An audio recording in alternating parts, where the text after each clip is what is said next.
Cinequiatría, el podcast que explora a tus personajes favoritos desde la perspectiva de la salud mental. Bienvenidos a un nuevo episodio del podcast de Cinequiatría. Yo soy el doctor Agustín Torres Cid de León. Soy médico psiquiatra con una alta especialidad en psiquiatría del adulto mayor. Y el día de hoy tenemos un gran invitado, una persona muy querida, un profesional, investigador, experto en salud mental, ya lo van a escuchar ustedes. Y sin más preámbulo, quiero presentarles al doctor Jorge González Olvera. Querido Jorge, bienvenido al podcast. Agustín, mil gracias por la invitación. Saludos a todo el auditorio. Es un gusto estar con ustedes para conversar un rato sobre una película fantástica que es de culto para todos nosotros. Fíjate que justo y pensando en ti precisamente porque vamos a hablar, como hacemos en el podcast de Cinequiatría, de una película, elegimos un personaje y lo analizamos a través de la perspectiva de la salud mental. Y fíjate, Jorge, que ahorita que me tomé el tiempo de verla, esta película El Exorcista, y vamos a hablar de Reagan.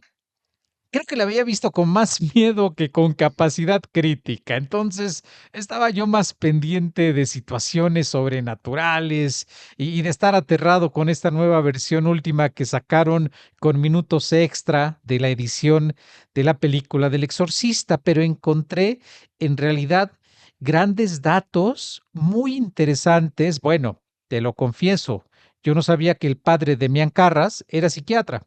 Fíjate a qué grado estaba yo más pendiente de pegar el brinco que de entender un Interesante. poco la película. Pero antes de pasar al análisis de Reagan, quisiera preguntarte, ¿qué te parece a ti la película El Exorcista? Yo, como tú, la vi hace ya más de 2 décadas.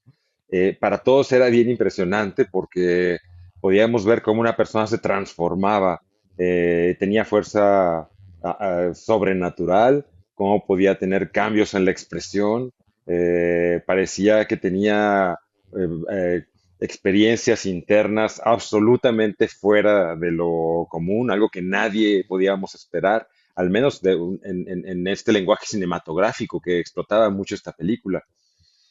También era bien interesante ver esta transición desde una niña que funcionaba razonablemente bien y repentinamente tiene cambios en la personalidad, en la percepción y en la interacción con el mundo, que era algo brutalmente intenso en este caso, ¿no? Y desde luego la interpretación que se le va dando en el camino de la película. Los padres buscan una consulta médica, ¿no? Y sin embargo el médico dice, bueno, no, esto no es nada, y finalmente van a buscar atención religiosa.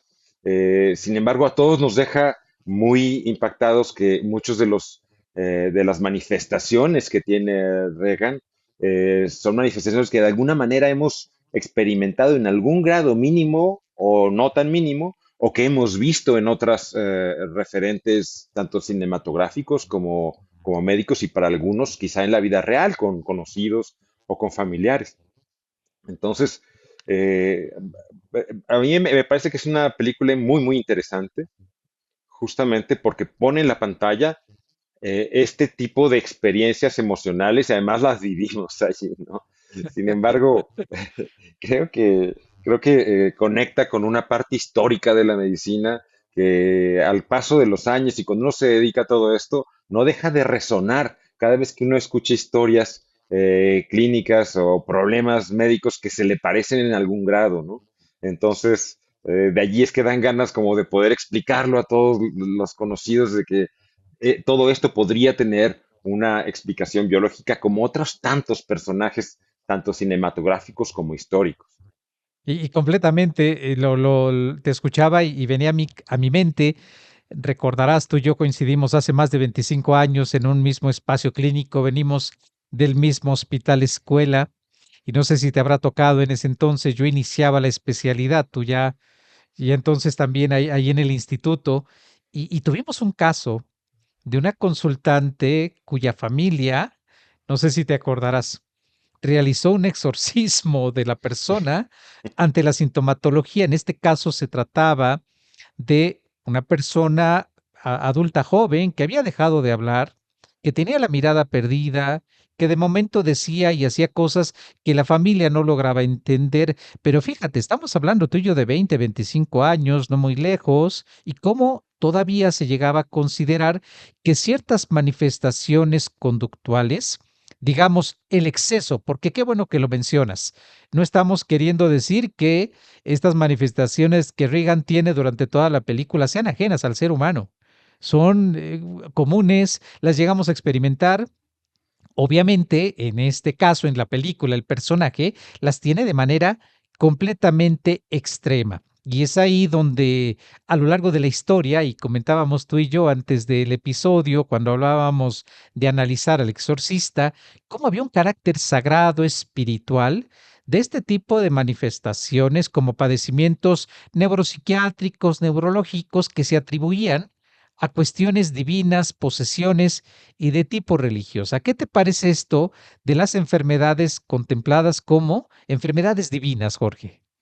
A mí se me hace fantástico y fascinante al mismo tiempo, porque más bien esto me da una idea de poder analizarlo por capas, ¿no?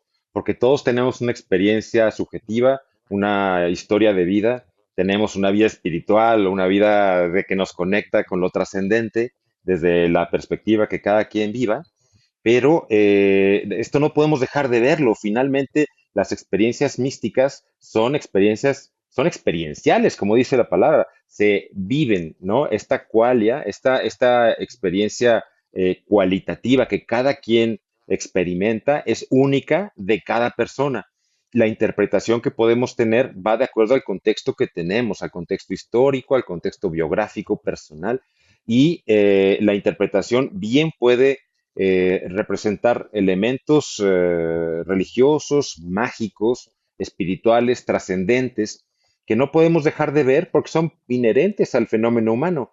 Si en los libros sagrados, cualquiera que este sea, el Corán, la Biblia, la Torá, cualquiera de ellos, hay descripciones de experiencias místicas muy intensas que seguramente podían haber tenido un componente biológico, pero no dejan de tener este componente de una identidad y de un significado profundamente eh, heredado y que se va transmitiendo de generación en generación. Así es que son como capas las que quiero explicar en esto. Y es bien interesante porque no es que uno quiera confrontar la ciencia con las creencias, es un dilema falso en realidad porque ambos coexisten en las mismas personas todo el tiempo, ¿no?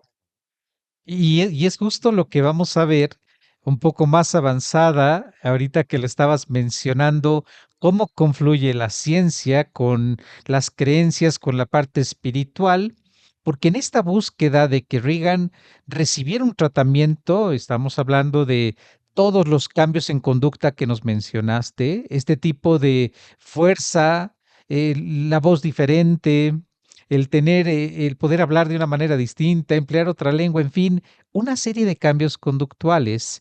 Su mamá inicia con una búsqueda de atención médica y es ahí donde empezamos a observar que están tratando de estudiar el lóbulo temporal.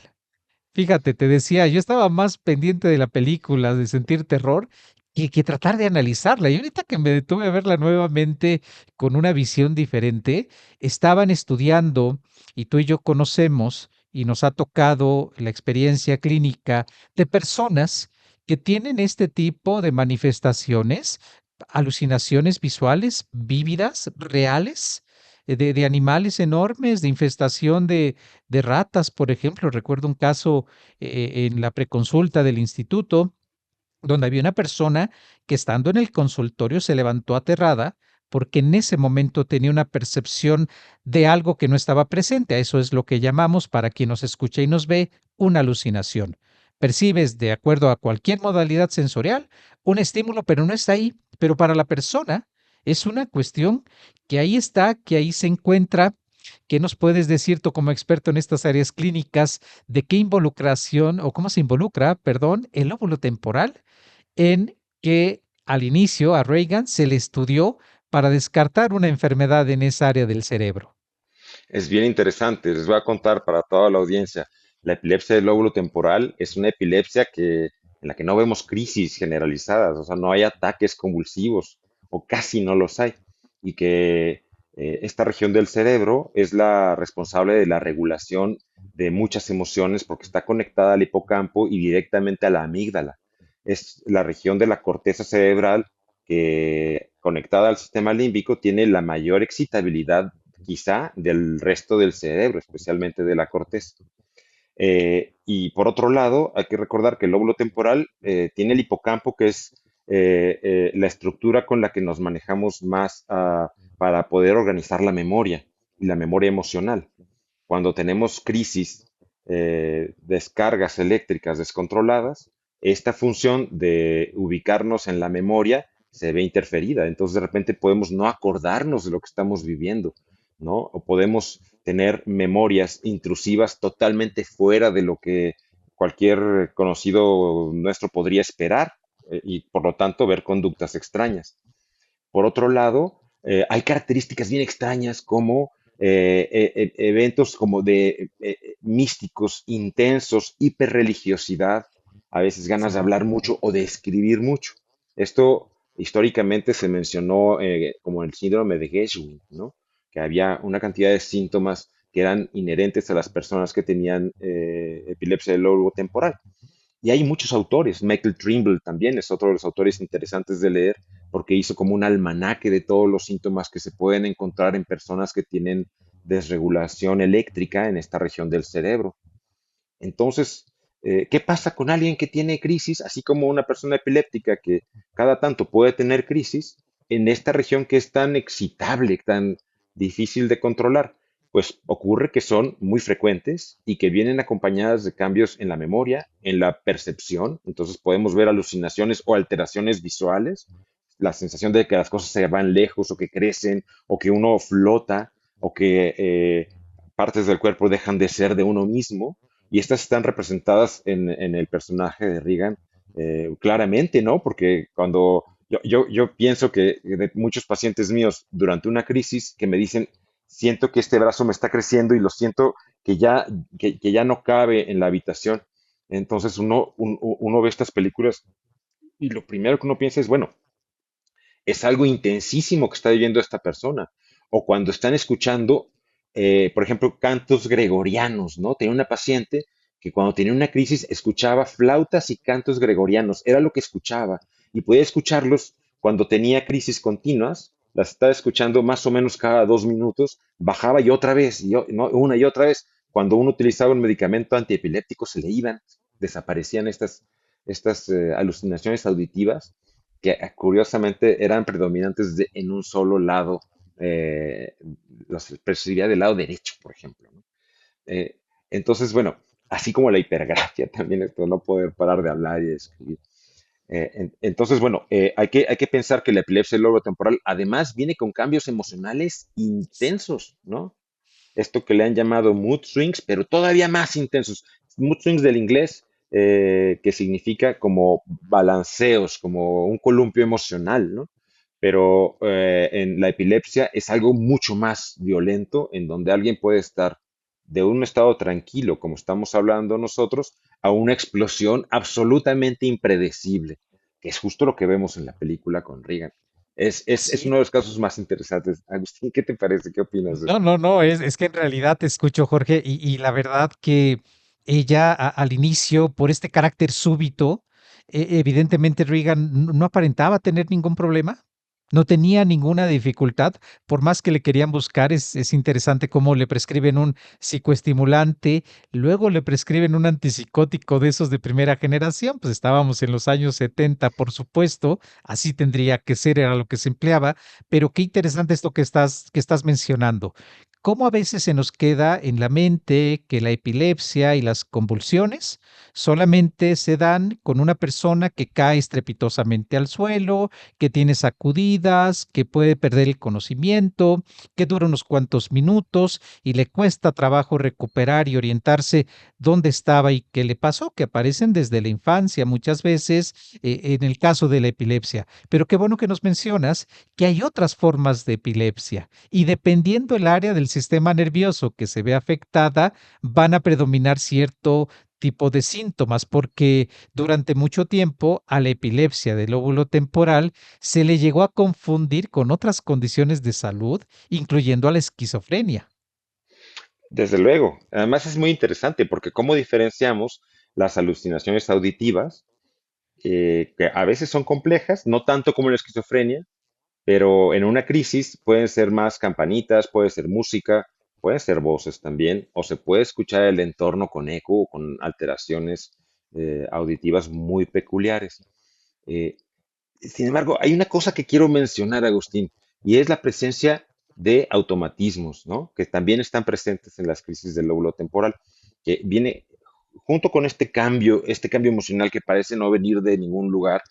Obviamente, pues de ahí la interpretación que podría ser una conexión mística, vienen movimientos repetitivos, involuntarios, que no tienen un fin claro, que pueden ser como estar buscando algo, como sacudirse la ropa, como estarse tocando partes del cuerpo, ¿no?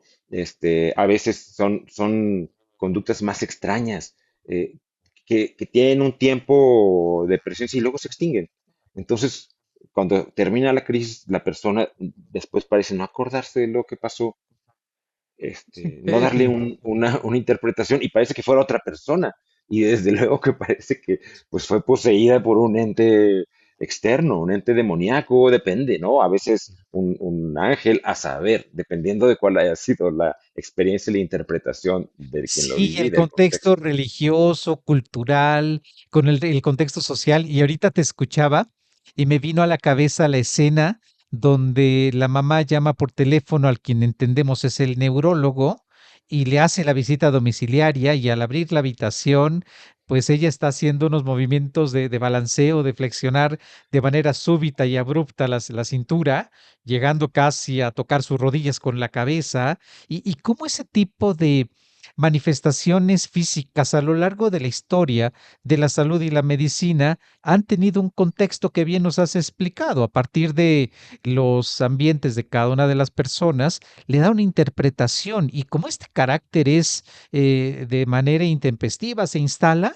Pues llega de acuerdo al contexto, a buscar un sentido. ¿Por qué le pasa? A buscar una explicación. Y es lo que vemos con un sinnúmero de pruebas, estudios y análisis que le hacen a Reagan durante buena parte de la película. Vemos una mamá desesperada por no encontrar respuesta, explicación que le pudiera dar sentido a lo que le ocurría.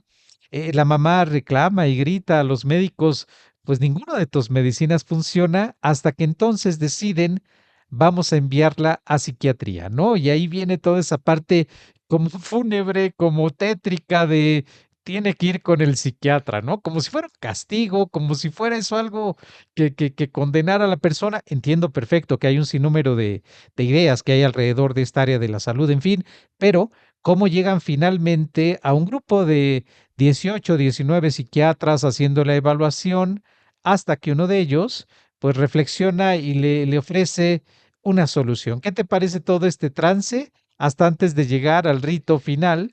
Pues, ¿qué es esta parte del exorcismo? A mí se me hace muy característica, además muy descriptiva y creo que nos engancha a todos de alguna manera, porque es agotador el tratamiento y los estudios para llegar a un diagnóstico de este tipo. Agotador porque habitualmente cuando se llega a consultar médicamente una conducta tan extraña que puede tener una persona con epilepsia del lóbulo temporal, han pasado muchas cosas. Se ha despertado por las noches, ha cambiado su conducta, ha hecho automatismos como vaciar un cajón o incluso, perdón, un paciente mío que dejé de ver, en una crisis tuvo automatismos era policía y tomó un arma y se puso a disparar en medio de un automatismo. Hirió Okey. a su sobrino que vivía en la misma habitación. Afortunadamente no ocurrió una pérdida lamentable, pero Ajá. era claramente una serie de automatismos que esta persona había venido teniendo. Entonces, bueno, vale la pena tratar de entender cómo la vivencia de las personas alrededor ya fue muy larga, pasaron cosas, ¿no?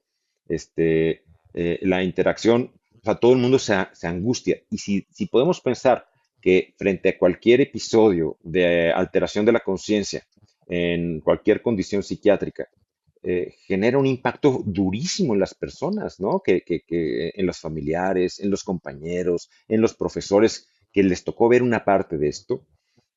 Habitualmente el desconcierto de por dónde empezamos es durísimo.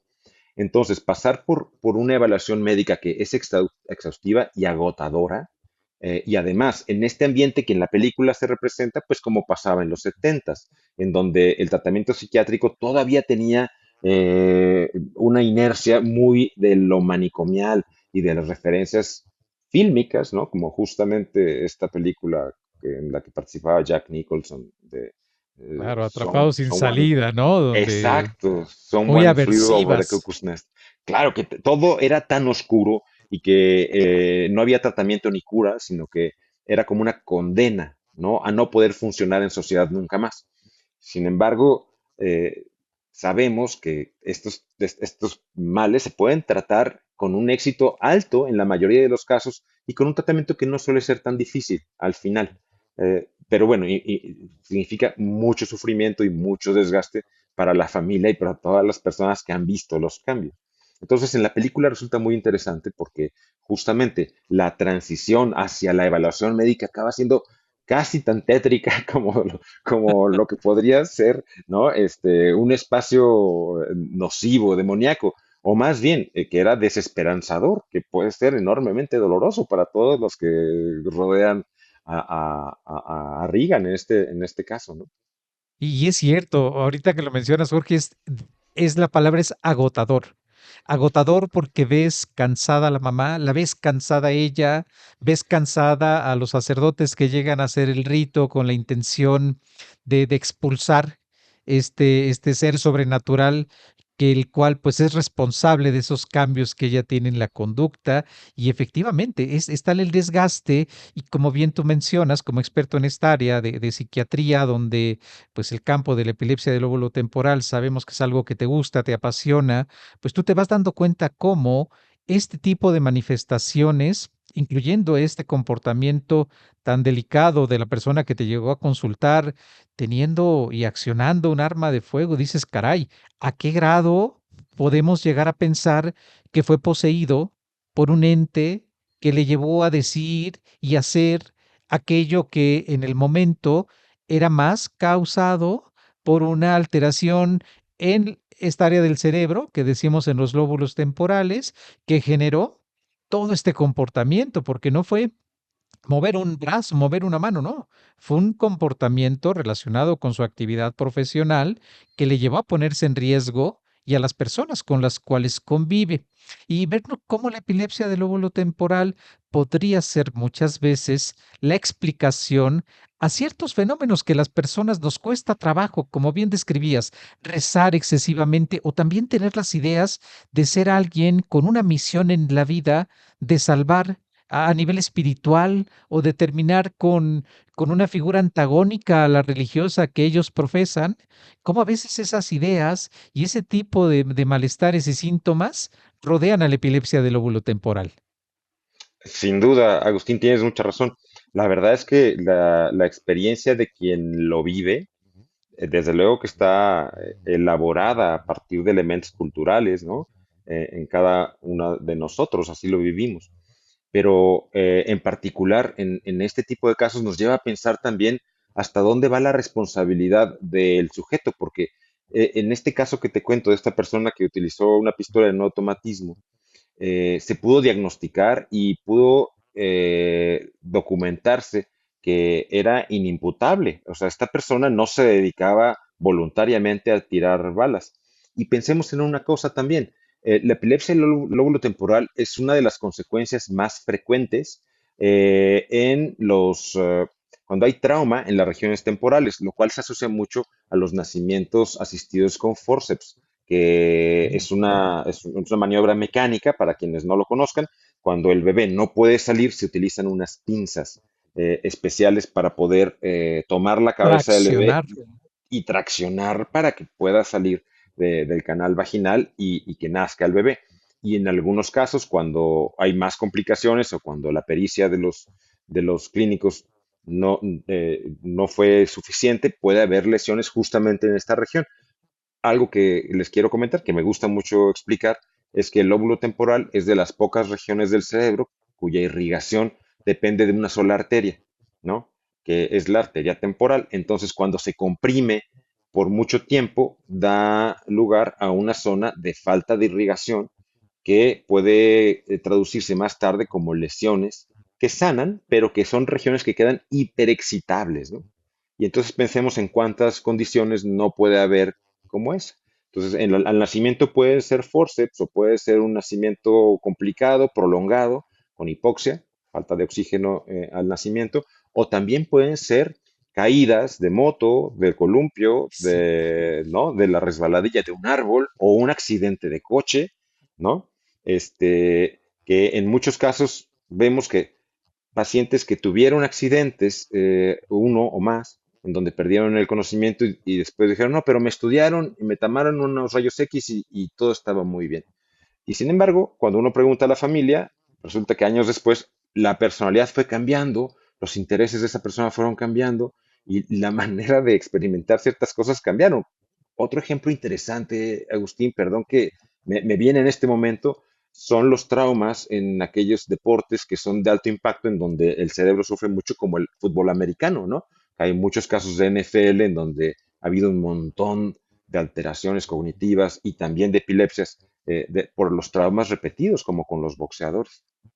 Oye, es cierto, Jorge, y ahorita yo me estaba centrando mucho en la epilepsia como una condición que podría estar generando todas estas manifestaciones, pero me vino inmediato a la cabeza un infarto cerebral, una hemorragia cerebral, un tema de la oclusión de la arteria, y ahorita que mencionabas, me parece, y a lo mejor nuestro buen amigo López Bastidas me dará el dato más exacto, pero creo que era Mike Wetzberg, que era centro de los acereros de Pittsburgh, uno de los que eh, tuvo un acto violento hacia sí mismo, y así se han documentado un sinnúmero de jugadores de fútbol americano que tienen comportamiento violento, y cuando han sido estudiados, el impacto constante y recurrente de áreas de la corteza cerebral puede producir ese tipo de conducta. Pero bien mencionas, qué importante es no tomar esto como un tema aislado, no como un tema de la edad o de la adolescencia o del envejecimiento, y no tratar de investigar y buscar y explicar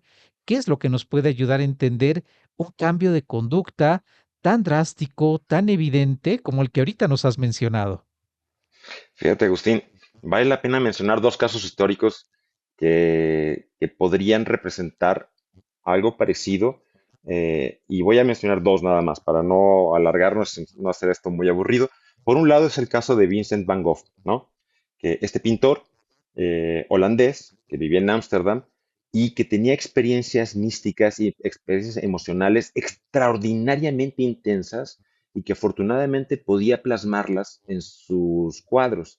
Hay muchas hipótesis de cuál podía ser su diagnóstico, pero una de ellas es justamente que tenía una epilepsia del lóbulo temporal que le permitía, o más bien le hacía ver las imágenes y los colores de una manera que nadie podía entender en esa época porque eran exagerados los colores, les parecía que no tenía nada que ver con lo que se esperaba de un artista en esa época, y sin embargo él tenía la necesidad de expresarlo así porque así lo vivía.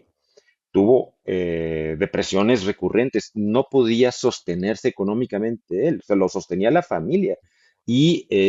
Finalmente tuvo esta conducta automutilatoria en una oreja, ¿no?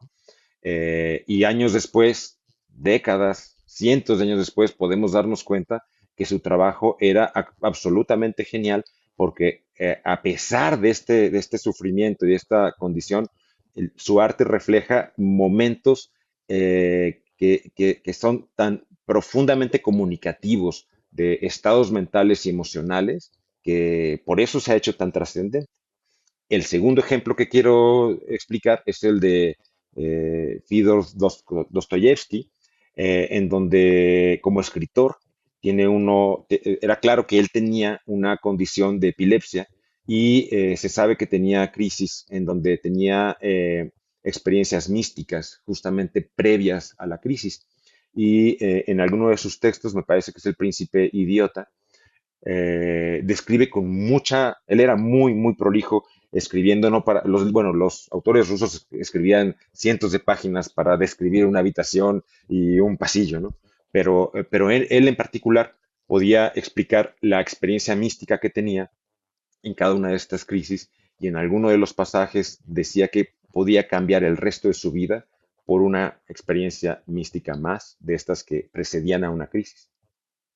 Y mira qué interesante cómo la espiritualidad, experiencias místicas tienen un vínculo muy importante para entender ciertos problemas que pueden afectar la salud mental. Y bueno, estamos llegando al final del episodio. Yo emocionado escuchándote, quisiera seguir hablando. Ya tendremos otros espacios y oportunidades, si nos lo permites, querido Jorge, de estar con Claro que nosotros. sí, Y Agustín, quisiera, encantado.